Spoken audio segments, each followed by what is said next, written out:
Hello guys! So yan, panibagong araw, panibagong video naman tayo ngayong araw. So yan, nandito tayo ngayon sa Rabitan. Pero kung napapansin nyo sa likod ko, yung mga kulungan ay wala nang laman. So yan, yung lahat ng rabbit natin ay naubos na. So hindi ko siya binenta. So dahil rin to dun sa bagyong Christine. So kung napapansin nyo, itong dito sa parting babang kulungan, so inabot pa yan ng tubig, namatay. Pero yung taas niyan ay hanggang lampas pa sa bewang ko. At yung nakasurvive lang sana ay yung dito sa dalawang kulungang nasa taas, so 4 na piraso sana yung natira. Kaya lang, yun nga, pinakawalan ko sila dito sa baba para maka-relax kasi na-stress nung bagyong dumaan.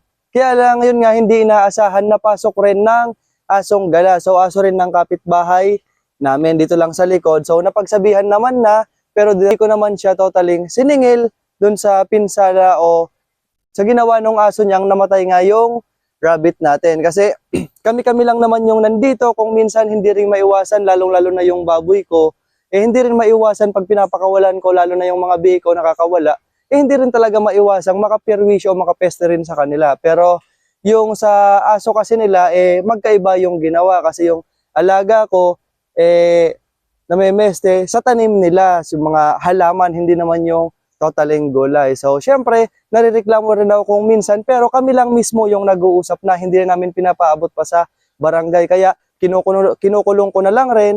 At pag time na nandito lang naman ako sa bahay, siya ako lang pinapakawalan para mabantayan kong hindi pumunta dun sa bakuran nila. So, ganun lang kami dito. Kaya, nung napeste rin yung alaga ko dito, na yun na nga lang yung natitira. So, kinausap ko lang rin na kung pwedeng ikulong na lang kasi baka kung may mapeste pa. Buti kung nagsusungkal-sungkal lang dito o kung ano, kaya lang yun talagang pumatay nung alaga natin. So, ganun, para lang laging maayos yung pagkakasama kasi one time rin yung mga manok kong malalaki dito, dito rin sa katabi namin, sa katabi lang rin nung may-ari nung asong pumatay nung rabbit ko, meron siyang mga nakataling manok na panabong. So, medyo bata pa yung nakatali niyang manok, inupakan rin nung manok ko, so yan, napatay rin nung alaga kong manok. So yan, pumunta lang rin dito, sinabihan lang rin ako, ngumingiti-ngiti lang. So, kung pwede lang daw na ikulong ko. Kaya yun, kinulong ko rin. So, ganito lang kami. Hindi kami yung, para hindi kami na maging yung mag-isipan pa ng kung anong masama. So, kami na lang rin yung nag-uusap para maganda yung pagsasama namin kasi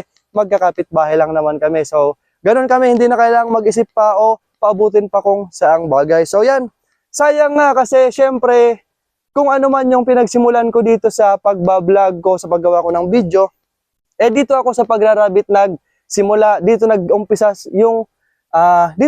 lahat kung paano ako nagsimula sa paggawa ng video. Kaya nga, yan, simula sa simula hanggang sa ngayon, handyan kayo, sinusuportahan nyo ako. Kaya yan, maraming salamat sa lahat ng sumusuporta hanggang sa ngayon. Pero huwag kayong mag-alala dahil kahit wala na tayong rabbit, syempre continuous yung video yung gagawin natin. So, para lang magpakilala at mas makilala nyo ako kasi syempre pag nagko-content ako, diretso tayo sa topic natin na sa hayop. Pero ako nga pala ay isang animal technician. So, isa akong mag-graduate na ng animal science. So, magiging technician rin ako kasi yun rin yung gusto ko. Dito kasi yung hilig ko sa pag-aalaga rin ng hayop. Kaya yan, mag-field rin naman tayo. Kaya hindi dito nag-i-stop yung paggawa natin ng video about sa hayop. So yan, medyo mahirap, pero syempre, mas mabuti ng napahayop kaysa naman sa napatao. Syempre, mas importante yung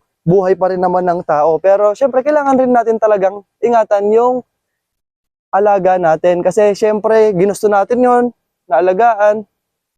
So kaya kailangan rin nating mahalin. Pero sa ganitong sitwasyon, wala na tayong magagawa kasi wala na. So, move on na. So, mag-iisip naman na tayo ko ng iba na pwede natin gawan ng video. So, eto nga, tingnan nyo yung alaga ko. So, eto yung makulit. So, tuta to nung aso ko dito, 7 silang magkakapatid. Pero ito ayaw na hihiwalay sa akin. Kahit saan ako magpunta, laging nakabuntot sa akin. So, ito ay 1 month and 2 weeks pa lang.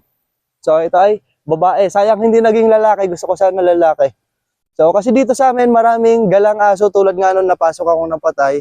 So, nare-rape lang. So, ayoko namang ikulong yung aso kasi malawak tong bahay, pinaaso namin. So, walang naglalakas loob na pumasok dito sa amin dahil sa mga aso, siya alam ng lahat na marami akong alagang aso dito. So, yan. Tignan nyo naman, ang cute niya.